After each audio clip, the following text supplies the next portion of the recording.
RTV app వార్తల్ని క్షణాల్లో చదివే అవకాశం ఉంటుంది. ఒక న్యూస్ పేపర్, ఒక టెలివిజన్ ఛానల్ మీ చేతుల్లో ఎప్పుడూ ఉంటాయి. మహబూబ్ నగర్ బీజేపీ ఎంపీ అభ్యర్థి డీకే అరుణ తన ఎన్నికల అఫిడవిట్లో కీలక విషయాలను వెల్లడించారు. తన కుటుంబానికి 66.75 కోట్ల విలువైన ఆస్తులున్నట్టు తెలిపారు.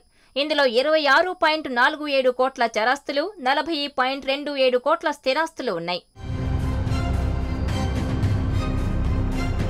తనపై 6 కేసులున్నట్టు అఫిడవిట్లో పొందుపరిచారు డీకే అరుణ. తమకు 1.54 కిలోల బంగారు ఆభరణాలు, కుటుంబానికి 93 ఎకరాల వ్యవసాయ భూమి, వాణిజ్య భవనాలు, వ్యవసాయేతర భూములు ఉన్నట్టు పేర్కొన్నారు. వ్యక్తిగతంగా తన చేతిలో 1.5 లక్షలు, భర్త డీకే భరత్ సింహారెడ్డి దగ్గర 20 లక్షల నగదు ఉన్నట్టు తెలిపారు.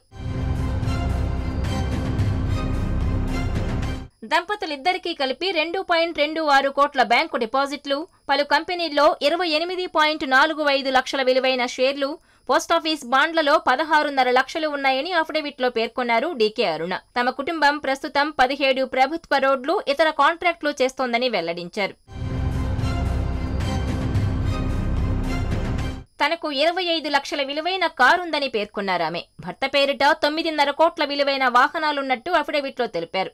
వ్యక్తిగతంగా రోడ్ టెక్ హాట్ మిక్సింగ్ ప్లాంట్లో 25% వాటా ఉందన్నారు డీకే అరుణ. భర్త పేరిట గ్యాస్ డిస్ట్రిబ్యూటరీ ఉందని అఫిడవిట్లో పేర్కొన్నారు. మరిన్ని వీడియోస్ కోసం ఛానల్ ని సబ్స్క్రైబ్ చేయండి. లేటెస్ట్ అప్డేట్స్ కోసం వాట్సాప్ ఛానల్ ని ఫాలో చేయండి. అండ్ లింక్ డిస్క్రిప్షన్ లో ఉంది.